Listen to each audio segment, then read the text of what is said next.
एक विशाल और घने जंगल की सबसे ऊंची शाखाओं के बीच मोटी नाम का एक नटखट बंदर रहता था। मोटी की फुर्ती का कोई जवाब नहीं था, लेकिन उसकी शरारतें पूरे जंगल को परेशान रखती थीं। वह सारा दिन एक पेड़ से दूसरे पेड़ पर झूलता रहता और अक्सर चुपके से नीचे उतरकर सो रहे जानवरों की पूंछ खींचकर रफू चक्कर हो जाता। जंगल के बाकी जानवर उसकी हरकतों से तंग थे, पर मोटी को बस अपनी मस्ती की फिक्र थी। एक शांत दोपहर, जब सूरज की किरणें पत्तों के बीच से छनकर आ रही थीं, मोटी झाड़ियों के पीछे टहल रहा था। अचानक उसकी नज़र मिट्टी में दबी एक चमकती हुई सुनहरी पेंसिल पर पड़ी। जैसे ही उसने उसे उठाया, हवा में एक रहस्यमयी गूंज उठी। पेंसिल ने कहा, मैं एक जादुई पेंसिल हूँ, तुम जो भी बनाओगे वह हकीकत बन जाएगा। मोटी की आंखें फटी की फटी रह गईं। उसने तुरंत हवा में एक बड़े केले की आकृति बनाई और पलक झपकते ही एक रसीला पीला केला उसके हाथ में आ गया। अब मोटी की दुनिया पूरी तरह बदल चुकी थी। उसने उछलना, कूदना और पेड़ों पर चढ़ना छोड़ दिया। वह दिन भर एक ठंडी छांव वाले पेड़ के नीचे लेटा रहता और बस पेंसिल घुमाता रहता। उसने एक के बाद एक ढेर सारे मीठे आम, चॉकलेट केक और रंग बिरंगे खिलौने बनाकर अपने पास जमा कर लिए। अब उसे भोजन की तलाश में भटकने की जरूरत नहीं थी। वह पूरी तरह आलसी बन गया था और अपनी जादुई पेंसिल की विलासिता में खो गया था।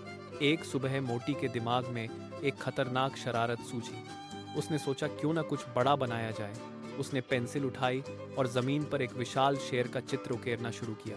जैसे ही आखिरी रेखा पूरी हुई, वह चित्र जीवंत हो उठा। एक भयानक शेर दहाड़ता हुआ कागज से बाहर कूद पड़ा।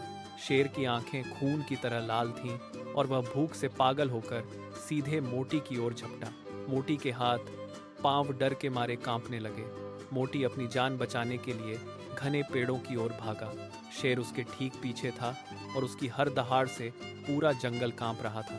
मोटी का दिल जोर जोर से धड़क रहा था और उसे अपनी गलती का एहसास हो रहा था। भागते भागते उसे अचानक अपनी पेंसिल की याद आई। उसने दौड़ते हुए ही पूरी ताकत बटोरी और हवा में एक मजबूत लोहे के पिंजरे का ढांचा खींचा। जैसे ही चित्र पूरा हुआ, एक भारी पिंजरा आसमान से सीधे शेर के ऊपर जा गिरा। शेर अब सलाखों के पीछे था। उसकी दहाड़ अब गुस्से से ज्यादा बेबसी की थी। मोटी ने एक ऊंची डाल पर बैठकर राहत की लंबी सांस ली।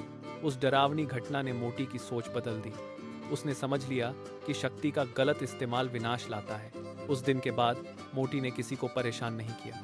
अब वह अपनी जादुई पेंसिल से भूखे जानवरों के लिए ताजे फल बनाता और घायल पक्षियों के लिए सुरक्षित घोंसले तैयार करता। धीरे धीरे जंगल के सभी जानवर उसके मित्र बन गए। अब मोटी एक शरारती बंदर नहीं, बल्कि जंगल का सबसे मददगार और प्यारा रक्षक बन चुका था।